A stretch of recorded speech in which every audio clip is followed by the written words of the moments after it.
I accidentally texted my ex that I miss him. His reply made me question everything. It was a normal Tuesday night in Chicago. The city outside was humming with its usual rhythm. Distant sirens echoing through the streets, headlights painting golden streaks across rain-damp pavement. I had just gotten home from work, the weight of the day still clinging to my shoulders. I kicked off my heels with a sigh that felt like it came from somewhere deeper than just physical exhaustion. My apartment was dimly lit, cozy but a little too quiet, like it had been waiting all day to mirror the emptiness I didn't want to acknowledge. I poured myself a generous glass of red wine, curled up on the couch, and let the soft hum of the heater fill the silence.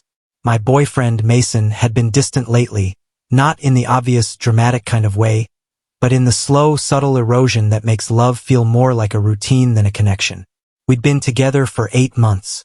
The spark that once lit up our late-night conversations and lazy Sunday mornings had dimmed into something lukewarm, almost transactional.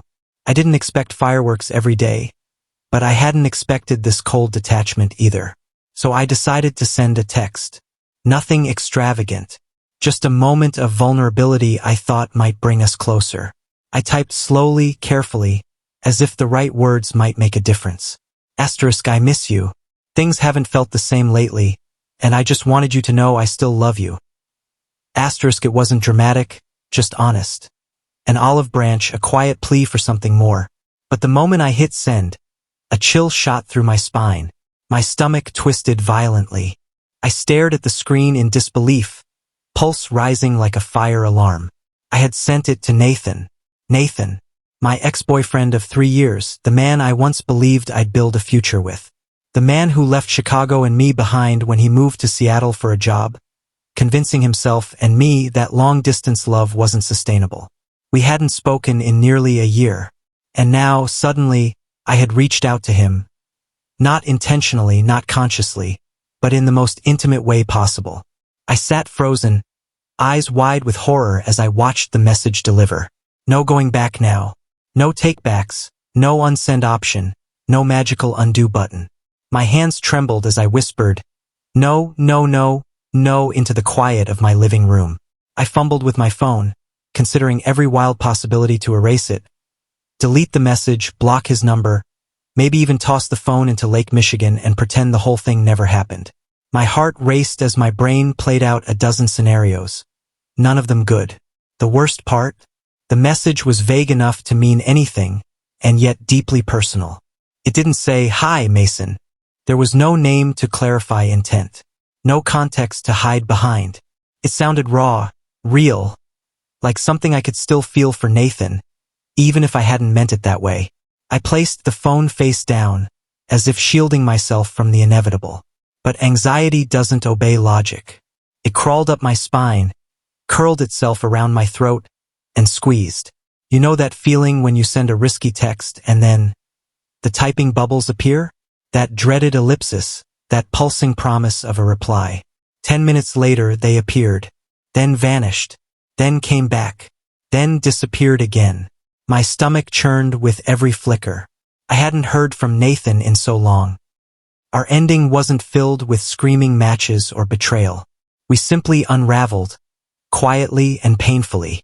He left. I stayed. We pretended we were okay, even though we weren't. But as much as we tried to move on, some feelings don't fully fade. They go dormant. They wait. When I finally turned the phone over, my breath caught in my throat. Nathan had replied, "I don't know if this was meant for me, but I miss you too."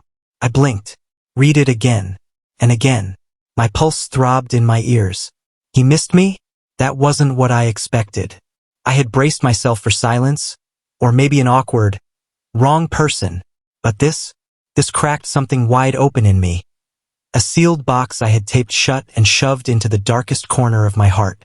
I stared at the message for what felt like hours. The wine sat untouched. My thoughts spiraled. If he still missed me, did that mean he was still single? Had he moved back to Chicago? And more terrifying, did I want to open that door again? I glanced at my messages with Mason. The last one from him was a dry response to a question I couldn't even remember asking. No warmth, no follow-up. Just there, like background noise. And suddenly, I felt like I was suspended in this emotional purgatory, stuck between a man I was slowly growing apart from and one I never fully let go of. I didn't reply to Nathan right away. I didn't even know what I wanted to say. But deep inside, something stirred. A flicker of something I hadn't felt in a long time. Hope and fear. Because maybe, just maybe, that text wasn't an accident after all. Maybe it came from a place I hadn't dared to admit existed. A part of me that was still missing the one that got away. I didn't sleep that night. Nathan's message played on an endless loop in my head. Asterisk, I don't know if this was meant for me, but I miss you too. Asterisk, I tried to convince myself it was harmless, an innocent misunderstanding. But my heart betrayed me. It latched onto those words with reckless abandon. Hoping, believing, aching. I tossed and turned until 3 in the morning, when I finally picked up my phone and typed a reply. Asterisk me? It wasn't meant for you, but maybe it should have been. Asterisk, I stared at those words for 10 full minutes. They glowed on the screen like a quiet confession. And then, without giving myself more time to overthink, I hit send. As soon as the message left my screen, a wave of panic hit me. What was I doing? I had a boyfriend, sort of. Maybe. Honestly, I wasn't even sure anymore. Our relationship felt like a shadow of something that once had potential. Nathan replied 10 minutes later. Do you want to talk? That one question shattered the illusion that this could still be brushed off as a simple mistake. This was a crossroads. A moment of truth I didn't know I had been walking toward for months. We agreed to meet the next day at a little coffee shop we used to frequent in Wicker Park. Neutral territory. Familiar but not too familiar. I told Mason I had errands to run. The lie made me feel guilty, but the act of walking toward that meeting felt strangely liberating, like shedding a skin I had outgrown. When I saw Nathan sitting there, the air shifted. Everything came rushing back. His messy hair, that black hoodie he used to wear on quiet nights when we cooked pasta and watched movies. His presence hadn't changed much, but there was something new. A tiredness in his eyes, a softness that hadn't been there before. He smiled when he saw me. Hey, he said gently. Hey, I replied, trying not to sound like I was choking on my own heartbeat. We sat down, both a little stiff at first, like people trying on old clothes they weren't sure still fit. There was a pause, and then, strangely, we both laughed. It was awkward, nervous, but oddly comforting, like we were silently acknowledging just how surreal this moment was. He looked down at his coffee. So, your text. Yeah, I said, swallowing hard. It was meant for someone else, but I guess it hit a nerve. He nodded slowly. I've thought about texting you 100 times. I didn't because I didn't want to mess with your life. I figured you moved on. I did, I answered quietly. Sort of. But it never felt right. With Mason, it's like we're just existing. We don't connect the way we did. Nathan leaned back, his eyes still locked on mine. I know it's been a while, but I never stopped wondering if I made the right choice by leaving. At the time, it felt like I had to. But I didn't realize what I was walking away from, until I was already gone. His words hit harder than I expected. I stared out the window, my thoughts tangled in everything we had been and everything we had lost. I had spent so long convincing myself that our ending made sense, that distance was the villain. But did we really end for the right reasons?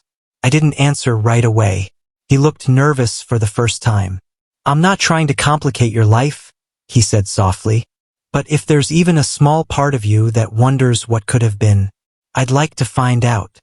We sat in silence for a long time, just two people balancing on the edge of something fragile and possibly life-changing. When I finally stood to leave, Nathan reached out, touched my arm gently. You don't have to decide anything now, he said. Just think about it. I nodded, eyes burning with unshed emotions. Outside, the late afternoon breeze swept through the streets of Chicago like a breath of possibility. My phone buzzed. Mason. Asterisk. Hey, you coming over tonight or are you busy? Asterisk.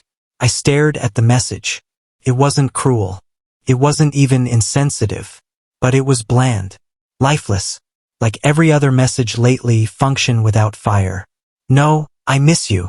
No, how was your day? Just routine. And I realized, for the first time in months, that I had a choice. I didn't reply to Mason's text. Not immediately. I just stood there outside the cafe, phone in hand, the screen glowing with his message while the late afternoon sun cast long, drowsy shadows across the sidewalk. The world felt oddly still, like it was waiting for me to take a breath, to make a move, to choose. But I didn't feel ready. My legs carried me down the street on autopilot, weaving between strangers, my thoughts louder than the sounds of the city around me.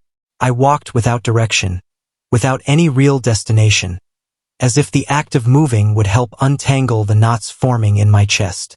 I kept replaying Nathan's voice in my mind, the sincerity, the pain, the softness in his words. I had waited so long to hear something like that from someone, and when it finally came, it wasn't from the man I was with. It came from the one I had lost. And now, suddenly, I was straddling two versions of my life, the one I had settled into, and the one that could have been. When I finally made it home, dusk had swallowed the sky, and the city was glowing in amber and blue. I dropped my purse on the counter and stood by the window, staring out at nothing. The silence in my apartment was deafening. It wasn't the comforting kind of quiet you settle into with someone you love. It was the kind that made your heart ache. I thought of Mason, how he never noticed when I got a haircut, how he barely touched me anymore unless it was out of habit, how we sat across from each other at dinner with more space between us than 1,000 miles ever could create. We hadn't fought. There hadn't been one big explosion, just slow erosion.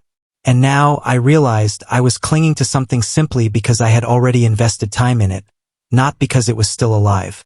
I reached for my phone, scrolled to Mason's message again. Asterisk, hey, you coming over tonight or are you busy? Asterisk, it didn't even ask if I was okay. My fingers hovered over the screen as I debated how to respond. I could lie. I could pretend everything was fine, go over to his place, and sit next to him on the couch while we watched something we didn't care about. We'd order takeout. He might kiss my forehead. I'd sleep next to him and wake up feeling lonelier than I did before.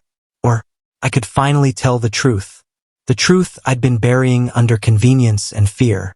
I typed slowly, deliberately, each word like pulling a thorn from my chest. Asterisk, I think we need to talk.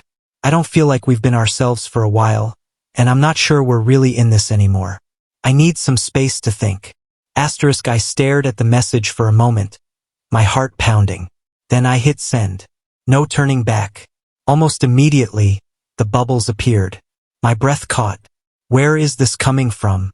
You've been distant, sure, but I didn't think it was this bad. I could hear the defensiveness in his words already, but also the confusion. And maybe that's what hurt the most. That he didn't see this coming. That he hadn't noticed how far apart we drifted. That he hadn't felt the same emptiness that had been gnawing at me for months. I didn't respond. Couldn't. I needed time, real time, to sit with my own heart and decide what it actually wanted. That night I dreamt of the past. Of being with Nathan. Of lazy Saturdays tangled up in bedsheets. Laughing at stupid jokes. Cooking pasta together in his cramped apartment while music played low in the background. I remembered the way he used to look at me, like I was a secret he'd never get tired of learning. I remembered the fights too. The tears, the nights spent silent and stubborn. It hadn't been perfect, but it had been real, passionate, deep, and I had loved him with everything I had. Maybe I still did. The next morning, I woke up to a message from Nathan. Short, simple, but it made my chest tighten all the same. I'm here, whenever you're ready. No pressure, no expectation, just presence. And in a world where people came and went like the tides, that meant more than I could put into words. The days that followed were a blur of emotions. Guilt, hope, fear, longing. I kept replaying everything. The text I accidentally sent.